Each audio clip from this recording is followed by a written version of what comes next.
ఆదిలాబాద్ జిల్లాలోని cement corporation of India ఫ్యాక్టరీని తుక్కు కింద అమ్మేయడానికి కేంద్ర రాష్ట్ర ప్రభుత్వాలు మరోసారి కుట్రకు తెరలేపాయి. ఈ టెండర్ ద్వారా ఫ్యాక్టరీని వేలం వేసేందుకు కేంద్ర ప్రభుత్వం సిద్ధం కావడంతో రాష్ట్రంలోని కాంగ్రెస్ ప్రభుత్వం పరోక్షంగా సహకరిస్తోంది. దాంతో సీసీఐకి భూములిచ్చిన రైతులు, సీసీఐ కార్మికులు మరోసారి ఉద్యమానికి సిద్ధమవుతున్నారు. సీసీఐ కోసం తమ ప్రాణాలైనా పణంగా పెడతామంటున్న సీసీఐ సాధన సమితి నేతలు, భూ నిర్వాసితులు, కార్మికులతో మా ప్రతినిధి రాజు ఫేస్ టు ఫేస్.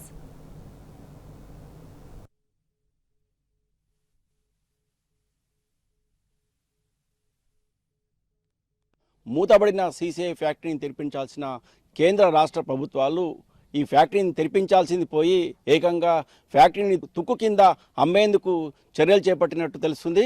కేంద్ర రాష్ట్ర ప్రభుత్వ చర్యలను కార్మిక సంఘాల నేతలు, భూములు కోల్పోయిన రైతులు, అలాగే ఈ సీసీఐకి సంబంధించిన కార్మికులు తీవ్రంగా వ్యతిరేకిస్తున్నారు. ఇప్పటికే ఎన్నో ఏళ్లుగా ఆందోళన చేపడుతున్నప్పటికీ కేంద్ర రాష్ట్ర ప్రభుత్వాలు ఏమాత్రం పట్టించుకోవడం లేదు. అయితే ఇప్పుడు తుక్కు కింద అమ్మేందుకు ఈ టెండర్ నిర్వహించడం పట్ల రైతులు, అలాగే కార్మికులు, కార్మిక సంఘాల నేతలు, అఖిలపక్షం సంబంధించిన ప్రతినిధులు కూడా తీవ్రంగా ఆగ్రహం వ్యక్తం చేస్తున్నారు. కేంద్ర రాష్ట్ర ప్రభుత్వ వైఖరి పట్ల రైతులు ఏమంటున్నారు, అలాగే కార్మిక సంఘాల నేతలు, ఈ జాయింట్ యాక్షన్ కమిటీకి సంబంధించిన ప్రతినిధులు ఏమంటున్నారు వారిని తెలుసుకునే ప్రయత్నం చేద్దాము. చెప్పండి, కేంద్ర రాష్ట్ర ప్రభుత్వాలు ఇప్పటికే దీన్ని తెరిపించాల్సింది పోయి ఈ టెండర్ నిర్వహించి తుక్కు కింద అమ్మేందుకు చర్యలు చేపడుతుంది తెలుస్తుంది. దీని పట్ల ఆవేదన ఏ విధంగా ఉంది? ఇక్కడ ఉన్నటువంటి ఈ ఫ్యాక్టరీని ఈ టెండర్ చేయాలనే ఆలోచనతో కేంద్ర ప్రభుత్వం ముందుకొచ్చినట్టు తెలుస్తుంది. ఈ ప్రక్రియలో భాగంగానే వాళ్ళు టెండర్ ప్రక్రియని కొనసాగిస్తూ మొన్న జరిగినటువంటి ఒక 20 రోజుల కింద జరిగినటువంటి ప్రక్రియలో మమ్మల్ని ఏమాత్రం సంప్రదించకుండా ఆ రోజు మేము కేంద్ర ప్రభుత్వంకు భూములు అప్పగించి ఈ ఫ్యాక్టరీ పునర్నిర్మాణం కొరకు మేము తోడ్పడ్డాం. కానీ ఇప్పుడు రైతులని ఏదైతే ఆలోచనలో ఏ పరిగణనలోకి తీసుకోకుండా వాళ్ళు ఈ టెండర్ చేసి ఈ ఫ్యాక్టరీ అమ్ముకోవడానికి కొరకు సిద్ధమవుతున్నారు. కానీ రైతులకు ఏ న్యాయం చేస్తారో ముందుగా చర్చించి రైతులతోటి రైతుల ఆవేదనని వాళ్ళు వినాల్సిన అవసరం ఉంది. కాబట్టి కేంద్ర ప్రభుత్వం ముందుకొచ్చి మమ్మల్ని చర్చతో మమ్మల్ని మాట్లాడించి మమ్మల్ని చర్చ జరిపిన తర్వాతనే ఈ ఫ్యాక్టరీ ముందుకు సాగాలి. లేకపోతే ఎట్టి పరిస్థితుల్లో ఈ ప్రక్రియ ఖచ్చితంగా ఆపేసి నిలిపేసి మేము పోరాటం చేస్తాం. ఇక్కడ ఉన్నటువంటి ఆదిలాబాద్లో ఉన్న అఖిల పక్షాలన్నీ మాకు సంఘీభావంగా కూడా మాకు వ్యక్తం చేస్తున్నాయి. కాబట్టి మేము ఖచ్చితంగా ఈ ప్రక్రియని ఖచ్చితంగా ఆపేయడానికి మేము ప్రయత్నం చేస్తామని చెప్తున్నాం సార్. మీరు జాయింట్ యాక్షన్గా ఎన్నో ఏళ్ళుగా పోరాటాలు చేస్తున్నాం. వామపక్షాల పార్టీ పరంగా కేంద్ర రాష్ట్ర ప్రభుత్వ వైఖరిని ఏ విధంగా మీరు అర్థం చేసుకోవచ్చు? ఒకటి, ఈ సీసీఐ ఏదైతే ఉందో కేంద్ర ప్రభుత్వ ఆధీనంలో ఉన్నటువంటి పరిశ్రమ, ప్రభుత్వ రంగ పరిశ్రమ. ఈ ప్రభుత్వ రంగ సంస్థల్ని అన్నిటి కూడా అమ్మేయాలనేటువంటి ఆలోచనతో కేంద్ర ప్రభుత్వం ఉంది. ఇది వాస్తవంగా ఈ ఆదిలాబాద్లో వెనుకబడ్డ ప్రాంతంలో 45 సంవత్సరాలు అయింది ఇది ప్రారంభమై. 45 సంవత్సరాల తర్వాత ఇప్పుడు 28 సంవత్సరాలు అయిపోతబడి, అంటే చాలా పెద్ద ప్రమాదం అని ఉంది. 2200 ఎకరాల భూమి మైన్స్కి ఇచ్చిండ్రు, 779 ప్లాంట్కి ఇచ్చిండ్రు.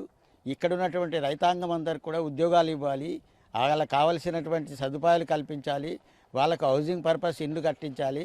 అదంతా ఏం చేయకుండా కేంద్ర ప్రభుత్వం ఏదైతే ఈ పరిశ్రమని ప్రైవేట్కి అప్పచెప్పాలనేటువంటి చూస్తున్నది. దీని మీద పెద్ద ఎత్తున రైతు సంఘాలు, అదేవిధంగా కార్మిక సంఘాలు, ఆ పార్టీలన్నీ కూడా అఖిలపక్షంగా ఏర్పడి పెద్ద ఎత్తున పోరాటం చేస్తున్నది. వాస్తవంగా అప్పటి నుంచి కూడా పోరాటాలు చేస్తున్నటువంటి చరిత్ర దీనికి ఉంది.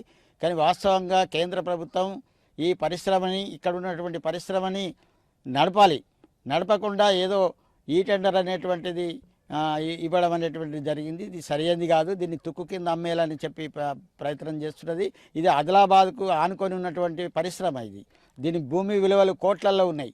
అందుకని ఎవరైనా కూడా తక్కువ టెండర్ వేసి తీసుకోవడానికి వాళ్ళు చేయడానికి ప్రయత్నం చేస్తున్నారు. దీంట్లో అనేకమైనటువంటి వాళ్ళకు లాభాలు కూడా వస్తాయి, వాళ్ళకు ముడుపులు కూడా పోతాయి. ఎందుకంటే మనం చూసినాం ఇక్కడ ఉన్నటువంటి దారం మిల్లు పరిస్థితి మనం చూసినాం. ఎందుకనంటే ప్రైవేటు వాడికి అప్పచెప్పేసి పెద్ద ఎత్తున రైతుల డబ్బులతోటి కట్టినటువంటి ఆ పరిశ్రమని అది ప్రైవేటు వాళ్ళకి అప్పచెప్పడం జరిగింది. ఇది అన్యాయం. ఆదిలాబాద్ వెనకబడ్డది. ఒక 5-6 వేల మంది దీని మీద జీవనాధారం బతికేటటువంటి ఆలోచన ఉన్నటువంటి పరిశ్రమ. దీన్ని ఖచ్చితంగా ఏదైతే ఈ టెండర్ని వెనక్కి తీసుకోవాలి. ప్రభుత్వ రంగ సంస్థ అయినటువంటి దీన్ని కేంద్ర ప్రభుత్వం నడపాలి, వెంటనే ప్రారంభించాలని చెప్పి మేము డిమాండ్ చేస్తున్నాం. లేని పెద్ద ఎత్తున పోరాటం చేస్తామని చెప్పి కూడా తెలియజేస్తున్నాం. చెప్పండి, గతంలోనే కేంద్ర రాష్ట్ర ప్రభుత్వాలు పూర్తిగా దీని మీద నిర్లక్ష్యంగా వహించాయి. ఇటీవల మంత్రి శ్రీధర్ బాబు రావడము, అలాగే ఈ డిజైన్ ఎస్టిమేట్కు కుట్రలు లేపడం పట్ల మీరేమంటారు? మొన్న రాష్ట్ర పరిశ్రమ శాఖ మంత్రి శ్రీధర్ బాబు గారు వరదల పేరుతోని కేవలం సీసీఐ దీనికి ఉన్నంత ల్యాండ్స్ ఎంత, దీన్ని ఏ విధంగా దీన్ని సొమ్ము చేసుకుందాం అన్న పద్ధతిలో ఇటు లోకల్ మా ఎమ్మెల్యే పాయలశంకర్ గారు కానీ శ్రీధర్ బాబు గారు రావడం అనేది మేము భావిస్తూ ఉన్నాం. అంటే గతంలో కేంద్ర ప్రభుత్వం బాధ్యత అనేక సార్లు రైతులు కూడా నిరాహార దీక్ష చేస్తే ఆనాడు గెలిచినటువంటి బీజేపీ ఎంపీ గారు ఇదే బీజేపీ జిల్లా అధ్యక్షులు స్వయంగా వాళ్ళ దగ్గరికి నిమ్మరసం ఇచ్చి మేము ఖచ్చితంగా దీన్ని తెరిపిస్తామని చెప్పారు. అనేక సార్లు హామీ ఇచ్చారు. హన్సరాజ్ గంగారాం గారు కేంద్ర మంత్రి గారు అనేక సార్లు విజిట్ చేశారు, ఈ పరిశ్రమ తెరుస్తామన్నారు, కానీ ఆచరణలో అమలు కాలేదు. ఇప్పుడు ఆనాడు ఉద్యమ కాలంలో అనేక సార్లు బీజేపీ పార్టీ జిల్లా అధ్యక్షుడు పాలశంకర్ గారిని, స్వయం బాబురావు ఎంపీ గారిని అనేక సార్లు మేము వాళ్ళ ఇండ్ల చుట్టూ ప్రదర్శన చేసినాం. వాళ్ళ రాష్ట్ర కార్యాలయం కూడా మేము పోయినాం.